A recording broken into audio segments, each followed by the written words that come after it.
Now, John Brickley with Eyewitness Sports.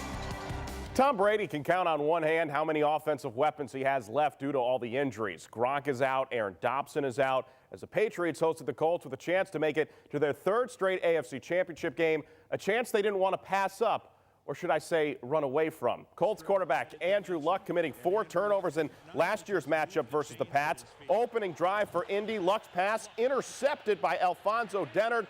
Out of bounds he was, just short of the goal line. One of 4 picks in this game, in fact, for the Colts quarterback. That would set up a LeGarrette Blount 2-yard touchdown run. Patriots up 7-0, a minute 19 into this game.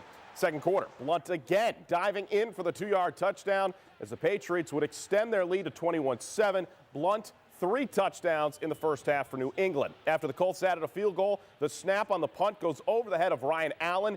Indy would settle for a safety. They would trail 21-12 at the halftime break. Midway through the third, another Patriots rushing touchdown. This time it's Stephen Ridley for the 3-yard score. 2-point conversion was good. New England up 29-15. Start of the fourth. Brady again the handoff. Blount, see you later. All the way to the AFC Championship game. 73 yards on the run. His 4th of the game. He sets a Patriots playoff record with 166 rushing yards as New England back in the AFC Championship game for a 3rd straight year. 43-22 was the final as New England now awaits the winner of the Chargers-Broncos game later today right here on Channel 3 and CBS.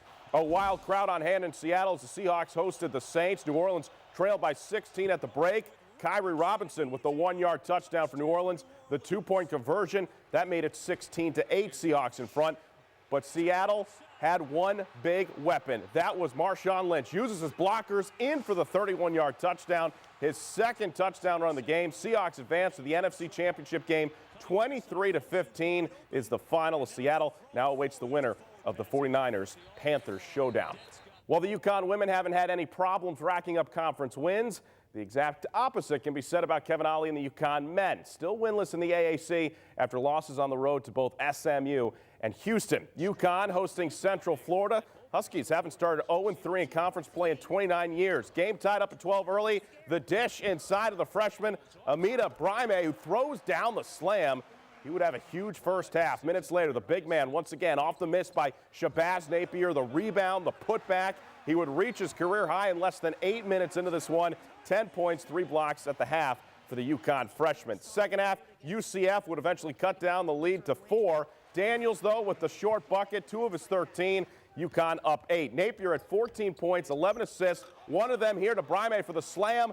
The freshman finished with a career-high 20 points, 8 boards, as UConn earned their first victory in conference play, 84-61, also marking the program's 1,600th victory all time, as the Huskies now off until next Thursday when they visit Memphis.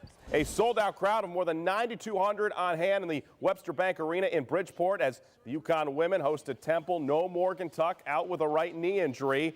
And the Owls, in fact, would only trail by 1 early in this game, but great passing by the Huskies, leading to a wide-open 3 by Kalena Mosqueda-Lewis. And UConn was not done yet. Mariah Jefferson, quick transition all the way ahead to the running Brianna Stewart, 2 over 12, as UConn was up by 10. Kia Stokes off the bench, the rebound, the feed ahead to Bria Hartley. She lays it in, no problem. She had 19 points in this game as UConn was up 17 at the break. Second half, Stokes once more had a career-high 18 rebounds. The putback here, that capped off a 17-0 run for the Huskies, who won it big, 80-36. They have now won 23 in a row. They'll wrap up non-conference play Monday night against number 9 Baylor. Alex Rodriguez, thanks to an arbitrator, has his 211-game suspension reduced to 162 games. He'll miss all of 2014. That suspension will also include potential playoff games as well for A-Rod, following baseball's investigation into the biogenesis scandal. However, the ruling does not prevent the Yankees' third baseman from attending spring training thanks to a loophole in his suspension. Of course, the team could tell him not to come back to Tampa. This could mark the end for A-Rod's career, turning 39 this season. He has already indicated he will appeal the decision in federal court. At the Breakfast of Champions and Saturday morning at the Walter Camp weekend in New Haven, Ansonia's Arkel Newsom won his 3rd straight Player of the Year award. Tom Brockett won Coach of the Year for Ansonia.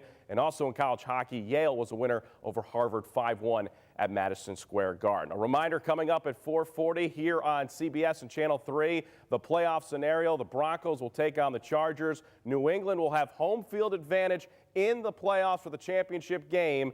If the Broncos lose to the Chargers, we'll have highlights coming up tonight at 11:15 here on Sports Sunday. That'll do it for your morning sports wrap. I'm John Brickley. Enjoy the rest of your Sunday.